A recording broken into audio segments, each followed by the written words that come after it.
Indeed, this is Chris Crowder coming at y'all with first edition of Babylonian stories. People been asking me to do this, put it on the YouTube, so here we go. Finna just do it for you.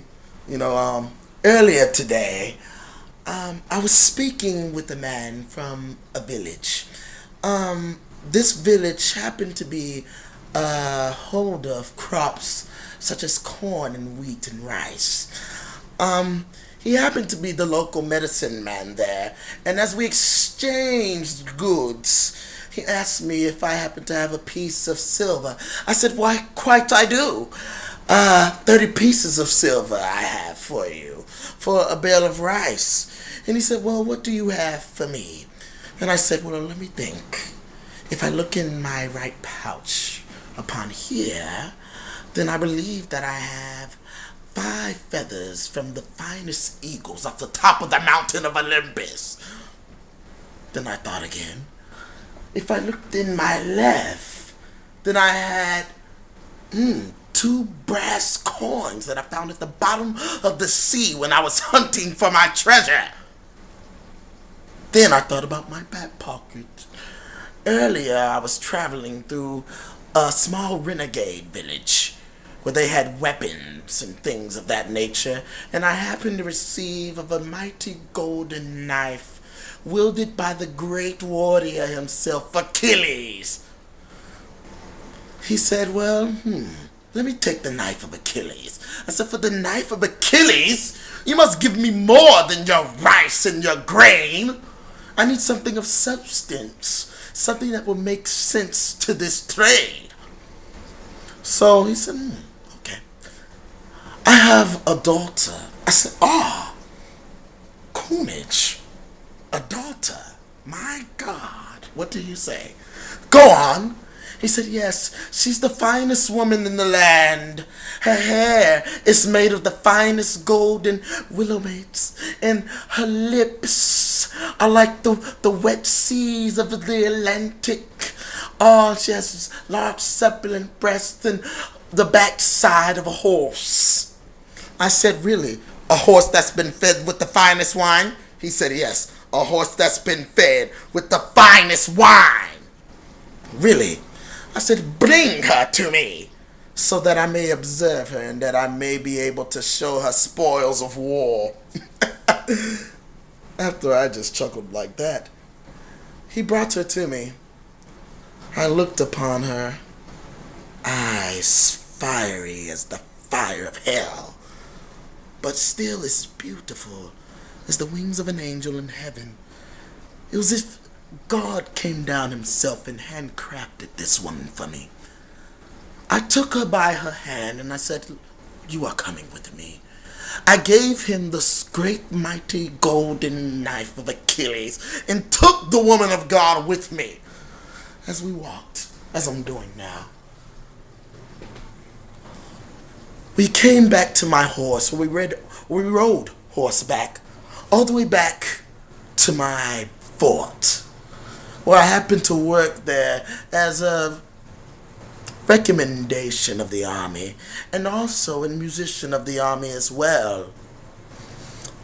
As I introduced her to the crew and to the other people that were scampering about, sword practicing the form of art and war, everybody could not help but the beauty of this woman. She was so divine. It was as if God brought down manifestation from on high himself. My God. I dropped her off there and had to travel across on a ship, where I later met up with a man by the name of Agamemnon, a mighty warrior of Troy.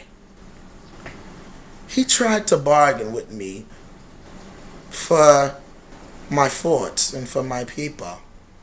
I said, indeed not, for I'm a man of honor and great courage, and I have the heart of a lion. He said, well, what this may come to must be war. I said, well, if you want this to be war, then it can be war. I have plenty of spoils of war, and I'm not scared of you. I've seen the tragedies of your armies. I've seen the fear of their spearing arrows firing through the air. And I tell you, great king, they do not scare me, for I am fearless. I have the legions of thousands behind me.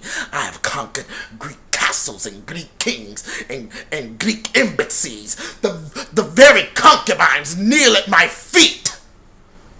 I just have more power than you do. He said, oh really? Well, let's settle this war in the old manner. Your best fighter against mine. He called out a man, a large man. I had a warrior of myself. It was me. I called him out. Christopher! Great Christopher! Saw the spit fly out of my mouth just there. Great Christopher! Come! Just as you know it, I tricked that man earlier with his daughter. I really gave him a fake golden knife. I still had the great golden knife of Achilles in my back pocket. And as I wielded it out in its two-edged sharpness, I thrusted it into the gut of the warrior. And he died laying there, breaking out in leprosy from my skill. People cheered and screamed my name out and paid homage. But I said, no, do not give me the glory. Give the glory to God. For without him, I would have been able to thrust him with the great sword of Achilles. It was amazing. They built me a great statue. And the people said, burn it, great king. Because by then I was made a king for winning that battle. I said, no. We should take it to the temple of Poseidon. They said the temple of Poseidon. I said, it is a great gift. Burn it? Indeed not. So we took it back to the temple. And there I laid and I married the woman that I had received from the fake knife of Achilles that I sold that man.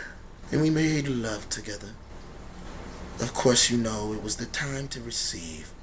And I knighted her with juices and oils and spoils of war. It was the greatest moment of my life. It was the first time that I ever felt on top of everything. The whole world was beneath my sandals. It was amazing. And this concludes the first edition of Babylonian Stories by the great Christopher Crowther. God bless you, God keep you, and you keep holding on to God's unchanging hand. Remember, no matter what happens, you can make it through.